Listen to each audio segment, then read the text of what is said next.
On today's show, All-Star reserves are going to be announced tomorrow, but we believe Darius Garland and Evan Mobley both will be named and deserved to be named to the All-Star team. Plus, Spencer Davies and I are going to talk about Dean Wade missing at least the next 2 weeks for the Cavs and what that means for the team, all right here on today's edition of Locked On Cavs.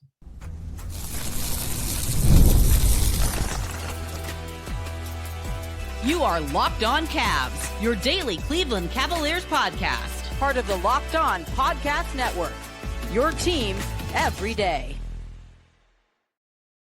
What's up, everybody? My name is Danny Cunningham. You might know me from my time covering the Cleveland Cavaliers, places like 92.3 The Fan, my Substack, The Inside Shot, Cleveland Magazine, and a number of other stops along the way. You might know my guest, Spencer Davies from Cleveland Cavaliers on SI, as well as rg.org and a few other places throughout the years as well. But first, I'm going to say thank you to you for making Locked On Cavs your first listen today and every day. You can find the show anywhere you get your podcasts, Apple, Spotify, anywhere else. Drop us a 5-star rating.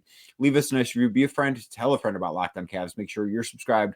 Make sure a friend is subscribed as well. And if you're watching on YouTube, do me a favor, hit that thumbs up button for me, click subscribe, and hit that notification bell so you don't miss the latest Locked On Cavs content, a proud part of the Locked On Podcast Network, your team every day. Today's episode, of course, sponsored by Game Time. Download the Game Time app, create an account, and use code LOCKEDONNBA for $20 off your first purchase. Spencer, the All-Star reserves are going to be announced on Thursday. They'll be announced on TNT before the Cavs take on the Atlanta Hawks. In a game that is a tough second night of a back-to-back after the Cavs play in Miami tonight. But I think that, and I don't want to speak for you. I do want to speak for you. I'm going to speak for you, actually. But I think we both expect and believe that Darius Garland and Evan Mobley are going to be named All-Star reserved and deserve to be named All-Star reserves. And I do want to spend most of the first segment talking about Darius's case in particular, because I think and we will talk about Evan in segment number 2, but I do think, Spencer, aside from being an All-Star this year, which he should be, and I think he will be, I think that there's an argument to be made that he's actually been the best player on the Cavs consistently throughout the season. Consistency is the name of the game. I'm glad that you said that, because the majority of the core four has really been playing terrific together all year. I know that Jared Allen kind of has taken a step back production-wise, maybe, just because of the growth of Evan Mobley. But consistently knowing how Darius Garland has managed this offense, has put Kenny Atkinson's principles into his game, and also just gotten back to who DG is at his core, has really made him the all-around package right now for Cleveland. So I agree with you. He's just been the maestro, so to speak. We could talk about how he's done it and defensively, how he stepped up to the challenge, and Kenny Atkinson has praised him almost every night, it seems. Right. I anytime anyone asks Kenny about Darius, like his face lights up. Like he wants to talk about Darius Garland because Darius has been so good. And I do, maybe towards the end of this segment, we'll talk about the defensive stuff, because there's a quote that Kenny gave earlier this year that sticks out to me when you say that. But I think that the mastery of this offense that he's had has been really impressive to me, because it's not always easy, one. And I think that we heard a lot of criticism. I think some of it was off base over the previous 2 years about the fit between him and Donovan Mitchell. I don't know that it's a perfect pairing, but it hasn't been a bad pairing at any point in time either. So when you think about that and the fact that this offensive system, the things they do, how they operate on that end of the floor is much different than anything Darius has done throughout his career, I come away night in and night out impressed with how well he has handled really navigating not only his own season, but a lot of the team success. I think Darius Garland has a big hand in on the offensive end of the floor. No question. He's the one that is really the engine of all this. He sets people up. He finds his spots, picks his spots well, has different ways to attack, a lot more pull-up threes this year. Definitely catch shoot threes is something that I've been preaching for over the last few years, that Kenny finally realized that this guy is really good if you get him the ball on the perimeter and he just lets it fly. Taking more of them, getting over into the corner, pulling up in transition for three. But then also, now that he's shooting those threes as many times as he is, he's commanding more closeouts, which allows him to turn the corner and do his read option play, as I always refer it to as. Just where he's either going to take a floater, or he's going to use 2 feet in the paint and go up and under guys, or he's going to find JA in the pocket or Evan Mobley on a high handoff. He just has so many different tools in the toolkit to really hurt you and get you guessing, because as a defender, I don't know if he's going to stop on a dime and take a mid-range shot. I don't know if he's going to stop his momentum and shoot a floater over me, or if he's just going to continue driving to the basket and trying to draw a foul. And honestly, over all of that is when he gets into the paint, he's really good at spraying it out too. So Right. all areas of the half court where he's excelled in, and then obviously playing faster and playing more confident and making the right reads, I think, with Kenny talking about that probe dribble that Steve Nash used to use and making sure that he's not turning the ball over, which Darius has been terrific at doing for as much usage as he has. Right. And this year, like his counting stats are great. And I think his per 36 numbers are a little bit better because there have been a lot of blowout wins where Darius has not even come close to playing 36 minutes in a game. But, he's the way how efficient he's playing has been one of the most impressive parts of this to me because he's shooting almost 50% from the floor. And for a guard his size, that's a really tough thing to do. Like a lot of the guys that you see, the reason why being a 50, 40, 90 player, 50% from the floor, 40% from three, 90% from the free throw line is so rare is because in basketball, a lot of the best shooters historically are smaller guys. Well, smaller guys might be able to make 40% of their 3-pointers and 90% of their free throws. But when they get inside the paint, things can become a little bit more difficult. Darius has not struggled there whatsoever. I mean, right now, he's at 49.9% from the floor. He would be above 90% from the line if he just didn't forget how to shoot free throws on one night in Houston, which is one of the weirdest things we've seen this entire season where he missed 5 free throws in a game, but he's been super efficient. And to speak to the team success, Spencer, when Darius Garland is on the floor, the Cavs have an offensive rating of 125.2. That is absolutely ridiculous. Like they are an elite level offense no matter what. They've been number one in offense essentially the entire season. But when Darius Garland is on the floor, they are like a significant level ahead of what their number one ranked offense is overall. That's huge. And I think that also speaks to everybody around him getting better because of what he's doing. And the threat that he presents as an offensive weapon has allowed others to thrive.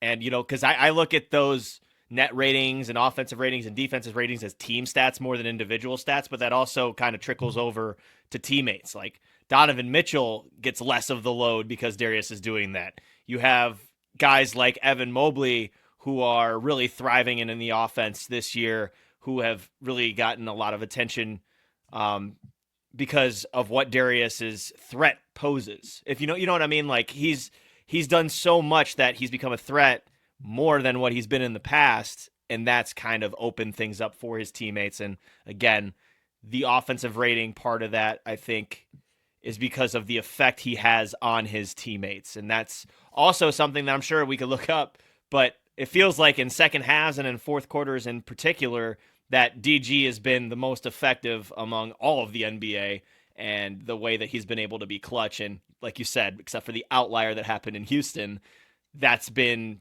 consistent all year as well. Right. I mean, that second half in Houston was so bizarre. And Darius's offensive numbers, his defensive numbers, as far as like team stuff goes, is right on track in the second half as far in terms of what it is overall. So he's been a really good player. It seems as if he individually has come up big in some big spots in the second halves of game. But overall, like he's been a fantastic player all year long for all 48 minutes. One of the big things offensively is that he is, as you mentioned earlier, taking a career high 7 3-point attempts per game while also playing a career low in minutes at 30.4. So I think that's a really good thing. But you also mentioned the defensive side of things for Darius Garland, because he has not been somebody throughout the course of his career that has been praised for the way that he's played defense. I think that's a fair way to put it. But earlier this year, Kenny Atkinson made the comment. I don't remember what game it was after, but I trust that you'll remember him saying this, but he talked about the fact that they're not going to hide Darius Garland anymore, that they're not going to, try and find somebody that they can just tuck him on in the corner and say, yeah, we're going to try and keep you away from everything. They want Darius to be included in what they do defensively, and no one's going to confuse him with Gary Payton out there. But I do think that the effort level from what he's done on defense and just overall his production on that side of the court has been better than I think it's ever been in his career. Most definitely. And that was after the Celtics game where he came up with some big stops on Jason Tatum when they That's baited right. Tatum That's into right. taking those shots inside of the perimeter, and the I knew strategy you'd paid off. remember it. I'm around the team way too much, just like you. So one of us was bound to. I knew you'd remember it. But yeah, no, I think with Darius, they're not afraid to switch him onto the wings now. And I mean, you're taking lumps here and there, like we saw it in Atlanta. Like if he ever got kind of matched up on a Jalen Johnson or a DeAndre Hunter, they would make him pay. But these are reps that are important because you have to be able to go to that in the playoffs. And Kenny has said time and time again, he's going to switch. That is going to be a playoff strategy for him. So you have to go through that. And whether it's in losses like you had to the Hawks or in a win like you had against Boston and against Jason Tatum, Darius Garland will be defending these bigger players and may as well learn how to take the contact, may as well learn to take the hits and be aggressive. Honestly, that's what it is. I think he wants Darius to be aggressive. He described him earlier in the year kind of as a cornerback or a safety, and most of the time that's when the ball pressure's happening and Darius is playing the backside and looking for a pick six, where he intercepts the ball and goes the other way for an easy bucket in transition. But on the ball, they want him taking these hits. They want the contact to happen. And quite frankly, it looks like Darius is searching out for it because he's not backing down from anyone. If you look at the tape, he is taking some hits and guys are kind of trying to go through his chest, but Darius he's stayed kind of stout. So it's a good thing, I think, in my opinion, especially if this is what you're going to do in the postseason. May as well do it because the regular season matters, but it's also a time for experimentation. And Kenny has not shied away from doing that. Right. And I do think that is something that is a big difference from who Darius Garland was last year. And listen, I can't blame him for that. Like a fractured jaw, I wouldn't be seeking out contact either, but I think he's been a different player in that sense. I think he's a player that also will be named to his second All-Star team tomorrow when the reserves are announced. It's a guy that I think is going to be named to his first All-Star team when reserves are announced on Thursday. Well, that's Evan Mobley. We'll talk about him next right here on Locked On Cavs. Today's show is brought to you by Game Time. The Cavs, you don't want to miss what they've got going on. They have one of the best records in basketball. They've got the best record in the Eastern Conference, and Rocket Mortgage Fieldhouse is an electric place to watch a basketball game. And if you want to get inside the building, there's only one place to go. That place is Game Time. Right now, Game Time has a new feature. It's called Game Time Picks, right? So what Game Time Picks does is it makes getting tickets for events even easier, right? You want to make this an easy situation. You want the process to be easy. You don't want to be surprised. You want the best, and Game Time Picks provides you with that. Game Time Picks filters out the fluff to show you only incredible deals on great seats, so you don't have to waste time searching through thousands of tickets. You want the best, not the worst. Game Time Picks gives you that. It is something that when I'm browsing for tickets, if I want to go to an event that's not a Cavs game because I have a credential to that, so I'm not looking at tickets there, but if I want to go to something else, going to be in Miami tonight, my fiance and her family, they want to go to the game. So where are they looking at tickets? They're looking on Game Time. It's where you should be looking to. So take the guesswork out of buying tickets with Game Time. Download the Game Time app, create an account, and use code LOCKEDONNBA for $20 off your first purchase. Terms do apply. Again, create an account and redeem code LOCKEDONNBA, LOCKEDONNBA for $20 off that first purchase. Download Game Time today. Last minute tickets, lowest price guaranteed. Thank you again for making Locked On Cavs your first listen today and every day. Like I said earlier, you can find the show anywhere you get podcasts, Apple, Spotify, anywhere else. Drop us a 5-star rating. And also remember that Locked On Cavs now has a newsletter. Introducing the Locked On Cavs daily newsletter, your one stop for ultimate team and league coverage delivered right to your inbox. Sign up for free now at LockedOnDaily.com. That is LockedOnDaily.com. And start your day with the all-new free Locked On Cavs newsletter. Darius Garland has made an all-star team before. I suspect he's going to make a second one as of tomorrow night. Evan Mobley, Spencer, has never made an all-star team before. I'm of the opinion that he's a lock to make this all-star roster reserve. Are you in that same spot?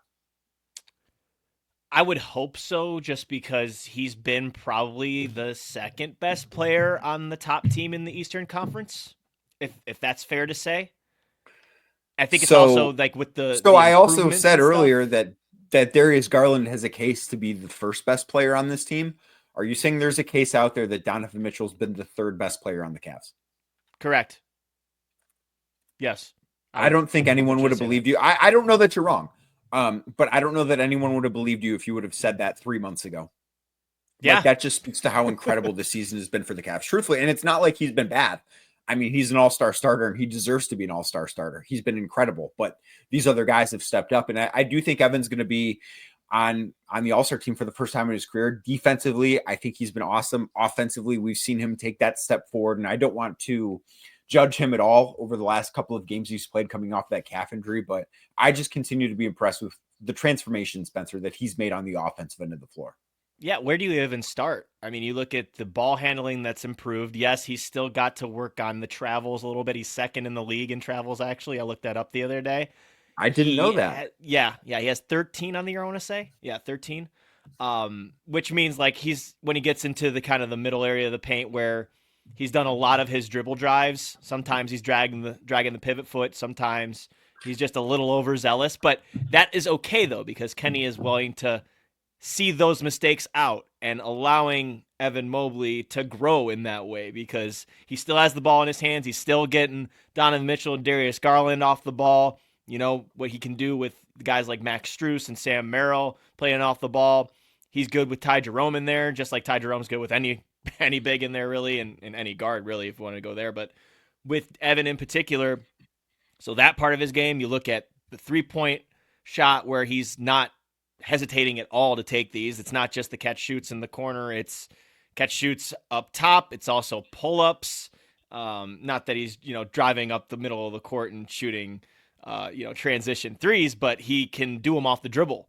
And he has the freedom to do them off the dribble. I mean, I wouldn't call it a transition three, but he is bringing the ball up the floor and pulling up at the top of the key. Maybe that's more semi-transition or like in the trailer position, except he actually has the basketball. But like those, not all of his threes are coming, I think, in the set offense, right? Like I think it's easier to see how, okay, well, they're going to get him looks in the corner, off a pass, catch and shoot opportunities, or on the wings where he's been really good too. Those are the threes that stand out to me. The ones where he's dribbling into them and just saying, no, I got this. Like that to me is one of the biggest things that he's done offensively that I've been impressed by. And that's also a mentality thing. I'm sure he'll get back to that once he gets more comfortable with coming back from this calf injury. You notice the last couple of games, he's being set up by teammates more than he's going out and creating his own. Before the injury, he was creating his own. And he was getting to his spots and doing a really good at getting to the jump hooks, whether it's the right hand or the left hand. He was driving left and finishing over, contesting guys at the rim.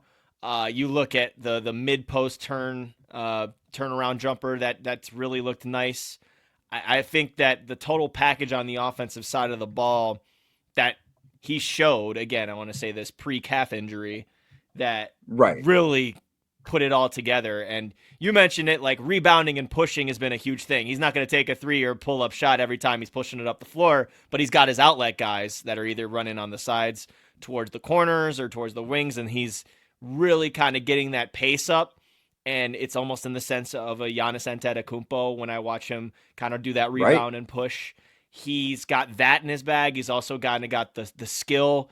He's got to work on the handle a little bit, but there's still a lot more improvement from that handle that we've seen in the past years. Right. And as I said before, the coaches are letting him play through it and letting him grow through those mistakes. So it's a good thing to see that. But you look at the counting numbers, he definitely can be an all-star. Like, don't get me wrong there, because we didn't even touch the defensive side of the ball.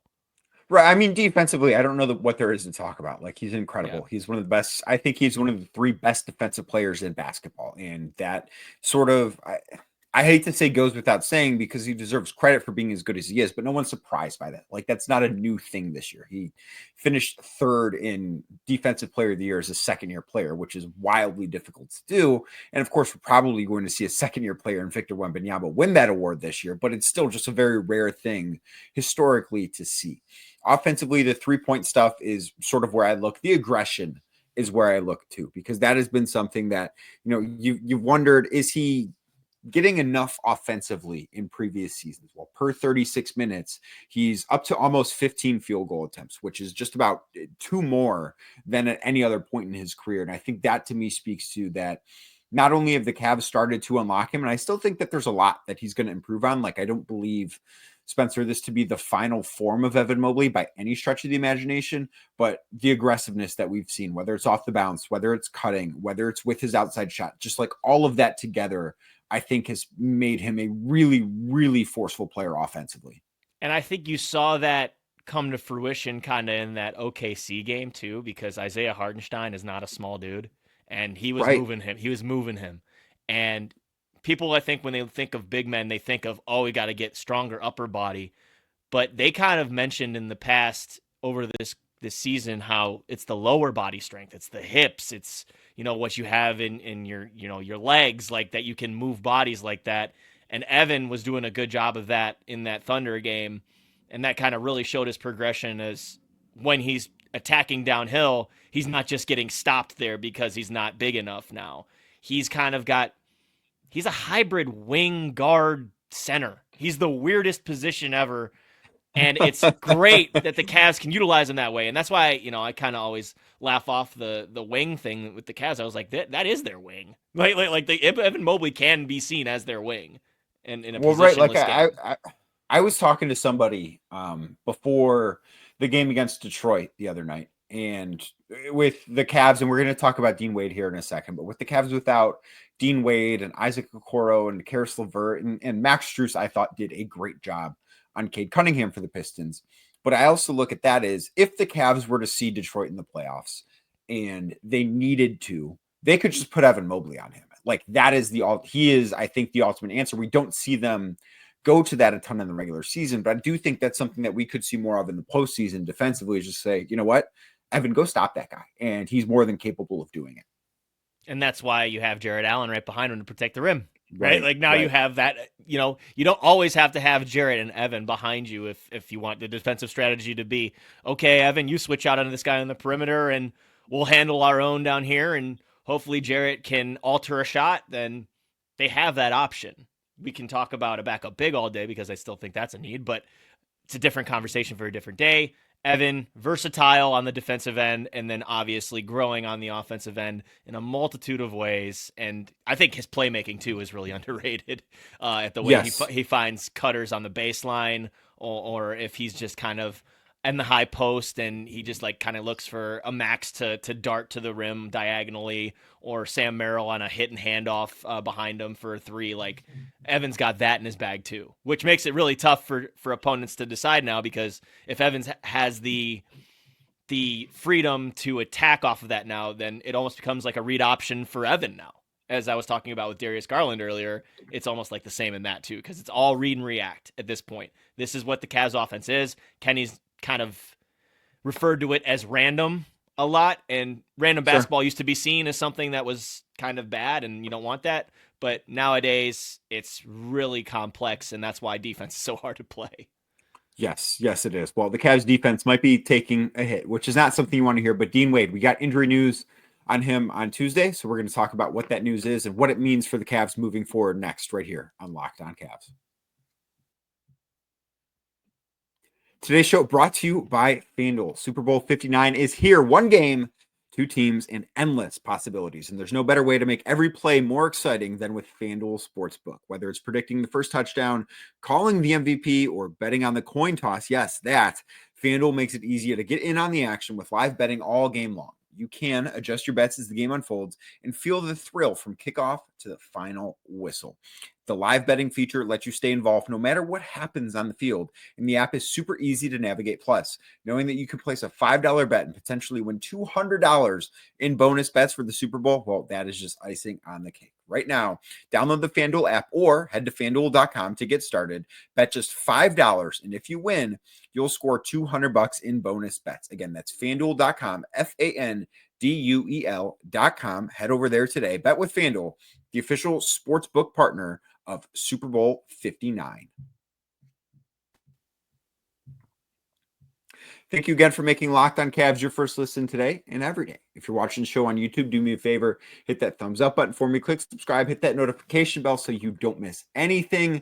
Spencer, the Cavs are going to be missing Dean Wade. The team announced on Tuesday that Dean has a bone bruise in his right knee that was suffered in last Friday's game against Philadelphia. He will be reevaluated. I think that is an important thing to note. He'll be reevaluated in 2 weeks. It doesn't mean that 2 weeks are up and he's automatically back on the floor playing in games for the Cavs. So to me, this screams that he's not going to be back until the All-Star break comes and goes. That's how I see it too. And I thought that it was interesting to hear Kenny talk about like return to play and return to what was the you know what the quote I'm talking about, right? Like pregame, he said there's a difference between return to play and return to I believe he was talking about that with Evan, where he was, basically how Evan is back on the floor, but Evan is not Evan quite yet. I think it's fair to say that in the 2 games that Evan Mobley has played, they have not been the 2 most impressive games. He's looked like somebody that is searching for a little bit of his rhythm. And I just think that's kind of the thing that happens when you're coming back from injuries. I don't think that is some stunning thing, but with Evan, he said that Evan's not getting a ton of touches. It's not all the quote you're looking for is it's not only return to play, it's return to performance. And sometimes it takes guys a little longer to do that. And Evan seems a little rusty right now. Like if and when Dean does get back from this knee injury, which I would expect to happen after the All-Star break. I don't know if it will be immediately after that break in that game in Brooklyn when the Cavs come back on February 20th, but at some point in that area, I would guess, but that also doesn't mean he's going to look great as soon as he does. Right, and that's kind of what I was looking for. Just like I know that was an Evan thing, but I feel like that's still a transitive property with Dean. I think it still applies to Isaac Okoro and Karis LeVert too. Right? Basically, it takes a while for these guys to get back into the rhythm. Look at Max Strus. If you get hurt, it will take a while. It will. It will take a while to be back to yourself. So with Dean, he gets reevaluated in 2 weeks. We'll see the reconditioning. We'll see how he gets back up, but it sucks to say, but like this is decent timing for the Cavs because if that happens like right before the All-Star break, hopefully get him back and ramped up going into like the latter part of February and into March when you're going to really want to ramp up those minutes and see how guys react, especially because Max Strus is going to start getting into his rhythm now that he's the starting 3 at this point. That's a good thing. But Dean is obviously one of their top defenders on the wing. He's also their backup 5. Another hybrid type of player that Kenny likes to use in different positions, in different lineups. It sucks right now, but it is late January, so it's not like this is that poorly timed. It sucks for Dean. I hate seeing it for Dean because I think that he's been playing pretty damn well this year. Maybe the shot went a little bit the last couple of games, but defensively he's still been really good, and he's a 6'9" guy out there that they can throw on one of those players that really gives the Cavs problems out on the wing if they're athletic and they're strong. So that's where they're going to miss him the most. Max is going to have an opportunity almost like Darius, like we were talking about with DG taking the defensive challenge and having to play these bigger guys. Max Strus, he's going to be guarding these guys on the wings, and some of them might not be his best matchup. Kenny referred to it post-game last night. He's like, I don't know if he's there, to guard the speedy guys and like the kind of guard-sized forwards, but those ones that like we saw last night with Detroit, and they're a little bit bigger, and you task with guarding Cade Cunningham and the Tobias Harris sized guys, like then maybe Max is going to have to be a little bit more apt to defending those types, and that I think is a big deal because that is also kind of preparing you for the playoffs down the road. Like everyone has to be ready for when their number is called for different matchups, different situations, different positions. Hopefully they get Karis back soon. That I think has been the most detrimental injury that they've had other than Evan Mobley, because he's been the one that Kenny has thrown on to the opponent's best players to guard. And obviously we know the kind of juice he brings off the bench. So that, and then Isaac Okoro too, like these are the only guys the Cavs have who have any sort of length and strength outside of the bigs. And that's kind of, I think, why the defense took a dip in January. Not to say that when they were there that the Cavs weren't having problems, but you take that out, then it really gets difficult. So this will be a difficult stretch going into the All-Star break. They're in the middle of a 5-7, going to play their second road home back-to-back starting tonight in Miami. And then next week they have another 5-7 before they finally get a break. So It's not going to be easy, but this is what the NBA schedule is. But yeah, hopefully Right. they get Dean back. Well, and for the record, it's approximately 2 weeks he'll be reevaluated. That was announced on January 28th, Tuesday. 2 weeks from that is February 11th, and the Cavs have one game between February 11th and the All-Star break. That would be February 12th in Toronto. I would not imagine that Dean's going to be playing in that game if he's being reevaluated at the earliest the day before. I do think defense is where they will miss him. So when Dean is on the floor, the Cavs have a defensive rating of 109, which as of right now, that would be the fifth best defense in the NBA. I don't know if I would call them in elite defense when Dean Wade is on the floor, but I think they're obviously better off defensively when he's on the floor. When Dean Wade is off the floor, the Cavs have a defensive rating of 111.8, which is essentially where they're at for the full season right now, which I believe is 10th as we record this before games get started on Tuesday night. So the Cavs go from being a top 5 defense to like 10th, somewhere between 10th and 15 with Dean on or off the floor. And I just think that is a really big deal, especially when you talk about all the other guys that you mentioned with Karras, with Isaac, that have missed time and we don't know when they're going to be back. Like that stuff to me is what really sticks out about this, because I think at this point, I just trust what they do offensively so much that whoever's going to miss time is going to miss time, and they'll figure out a way to be great. Like Evan Mobley's not going to play in a few games. What are the Cavs going to do? Oh, they'll just go score 129 points against Philly and then score 131 points against a top 5 defense in Houston on the second night of a back-to-back. Like that side of the floor, I just have no concerns about because of how good they've been. But it's the defense for me. It is. I think, asking them to hold an opponent to 91 like they did with Detroit is a lot to ask for.